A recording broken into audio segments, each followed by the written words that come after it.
লম্বা লম্বা আলু আর ফুলকপি দিয়ে কাতলা মাছের ঝোল, তার সাথে গরম ভাত, উফ, জাস্ট জমে যাবে। ফুলকপি আর আলু দিয়ে কাতলা মাছের ঝোলে আরও বেশি স্বাদ কিভাবে আনা যায় সেই রেসিপিটাই আজকে আপনাদের সাথে আমি শেয়ার করব।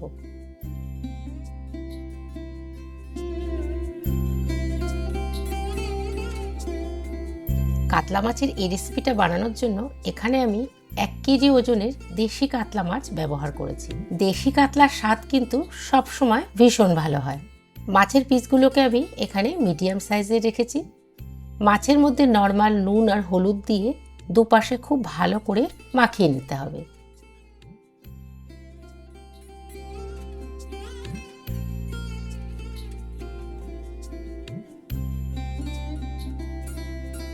হাতে যদি সময় থাকে চেষ্টা করবে নুন হলুদ মাখিয়ে মিনিট 10 এইভাবে ম্যারিনেট করে রেখে দিতে। তাতে কিন্তু মাছের মধ্যে নুন হলুদের টেস্টটা খুব ভালো চলে যায় আর মাছটা ভাজার পরে তার টেস্টও খুব ভালো লাগে। মাছটাতে নুন হলুদ মাখিয়ে রেখে দেওয়ার পরে ফুলকপিগুলো কেটে নেব। ফুলকপিগুলোকে কিন্তু মিডিয়াম সাইজের কেটে নেবেন, না হলে কিন্তু খুব ভালো একটা সেদ্ধ হবে না। কেটে রাখা ফুলকপিগুলোর মধ্যে গরম জল মিশিয়ে দিতে হবে, কেন ফুলকপির মধ্যে অনেক রকম পোকা থাকে। এই গরম জলের মধ্যে যদি খানিকটা নুন মিশিয়ে খানিকক্ষণ রেখে দেওয়া যায় তাহলে কিন্তু সেই পোকাগুলো বা নোংরাটা বেরিয়ে যায়। আলুগুলো এখানে আমি 1/4 কেটে নিয়েছি, মানে একটা আলুকে দুভাগ করে সেখান থেকে আরও দুভাগ করে নিয়েছি। এরকম লম্বা লম্বা সাইজের আলু নিতে হবে। একটা বাটির মধ্যে 4-5টা শুকনো লঙ্কা, 2 চামচ জিরে আর কয়েক টুকরো আদা দিয়ে গরম জলে ভিজিয়ে খানিকক্ষণ রেখে দিয়ে একটা গাঢ় পেস্ট তৈরি করে নিতে হবে। ঘরোয়া কয়েকটা মশলা দিয়ে কিন্তু এই মাছের রেসিপিটা তৈরি হয়ে যাবে। এবার কড়াইতে বেশ খানিকটা সর্ষের তেল গরম করে নেব মাছগুলোকে ভাজার জন্য। তেলটা যখন খুব ভালো গরম হয়ে যাবে তখন এক এক করে মাছের পিসগুলোকে তেলের মধ্যে দিয়ে দিতে হবে। একসাথে কিন্তু অনেকগুলো মাছের পিস তেলের মধ্যে দিয়ে দেবেন না, 3-4 পিস করে একবার দিয়ে ভেজে নিতে হবে। তেলটা যদি খুব গরম হওয়ার পরে মাছের পিসগুলো দেন তাহলে কিন্তু এটা ভেঙে যাওয়ার আর কোনো সম্ভাবনা থাকবে না।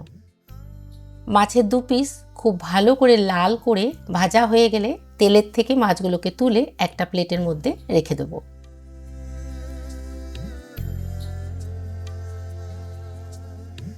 এইভাবে একই প্রসেসে ব্যাচ ওয়াইজ মাছের পিসগুলোকে আমি ভেজে তুলে নেব।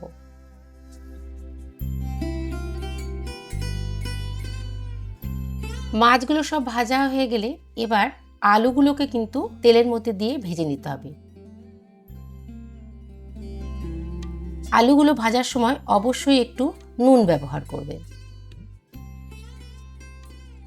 আলুগুলো দুপাশে হালকা একটা গোল্ডেন কালার চলে আসলে একটা প্লেটের মধ্যে তুলে আলাদা করে রেখে দেব।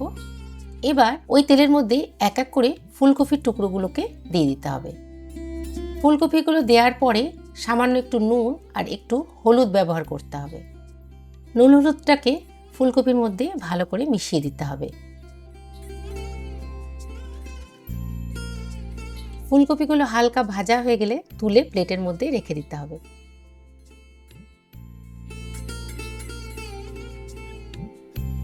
এবার ওই গরম তেলের মধ্যেই দিয়ে দেব কালো জিরে ফোড়ন। ফোড়ন দেওয়ার পরে তার মধ্যে মিশিয়ে দেব 2টো বড় সাইজের বেটে রাখা পেঁয়াজের পেস্ট। পেঁয়াজের পেস্টটা দেওয়ার পরে গ্যাসের আঁচ স্লো করে খানিকক্ষণ এটাকে কষাতে হবে, কারণ পেঁয়াজ থেকে একটা হালকা জল বেরোবে, সেই জন্য পেঁয়াজের কালারটাও অন্যরকম থাকবে। হালকা একটু কষালেই দেখবেন পেঁয়াজটা থেকে তেল ছাড়তে শুরু করেছে, মানে পেঁয়াজটা ভালো কষানো হয়ে গেছে। পেঁয়াজ থেকে হালকা তেল ছাড়া শুরু করলে তার মধ্যে মিশিয়ে দেবো হলুদ গুঁড়ো আর বেটে রাখা শুকনো লঙ্কা জিরে আদার পেস্ট।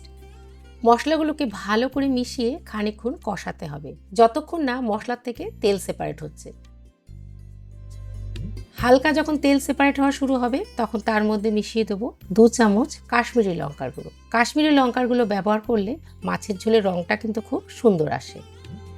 আরও একবার সব কিছু ভালো করে মিশিয়ে নিয়ে খানিকক্ষণ কষিয়ে তার মধ্যে দিয়ে দিতে হবে স্বাদ মতো নুন আর 2টো টমেটোর পেস্ট। নর্মাল টমেটোটাকে মিক্সিতে একটু পেস্ট করে নিয়েছিলাম।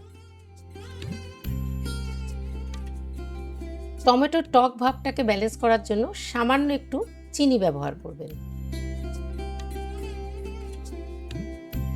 10 মিনিট মতো মশলাটাকে কষালে মশলাটা কিন্তু খুব ভালো করে রং ছাড়তে শুরু করবে।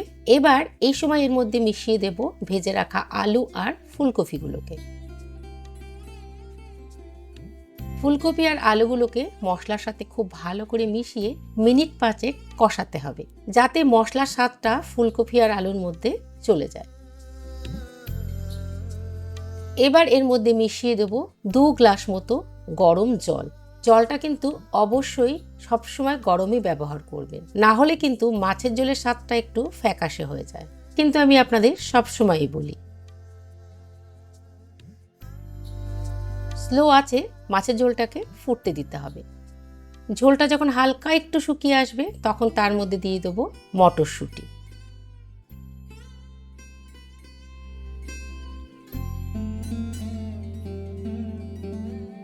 মটরশুঁটি দেওয়ার পরে সবকিছু একবার ভালো করে মিশিয়ে নিয়ে হালকা ফুটিয়ে ভেজে রাখা মাছের পিসগুলোকে এক এক করে ঝোলের মধ্যে দিয়ে দিতে হবে। হালকা হাতে কিন্তু এই সময় সবকিছু মেশাবেন, না হলে মাছগুলো ভেঙে যেতে পারে। মাছগুলো দিয়ে দেওয়ার পরে ঝোলটাকে আরো মিনিট 5 ফোটাতে হবে।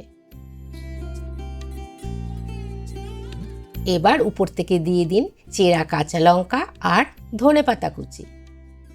কাঁচা লঙ্কার কিন্তু একটা দারুণ সুন্দর স্মেল আছে, তবে এই কাঁচা লঙ্কাগুলো চিড়ে কিন্তু একদম শেষের দিকে দেবেন, তাহলেই ওই স্বাদটা আপনি পাবেন। কত সহজেই আমাদের গরম গরম আলু ফুলকপি দিয়ে কাতলা মাছের ঝোল কিন্তু একদম রেডি।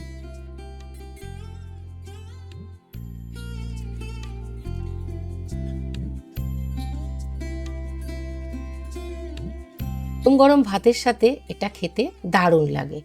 অবশ্যই এই রেসিপিটা কিন্তু বাড়িতে একবার বানিয়ে দেখবেন। আরও অন্য কোনো মাছের রেসিপি যদি আপনি আমার কাছে দেখতে চান তাহলে অবশ্যই কমেন্ট করে জানাতে কিন্তু ভুলবেন না। খুব ভালো থাকবেন, সুস্থ থাকবেন, আনন্দে থাকবেন। আবার দেখা হবে।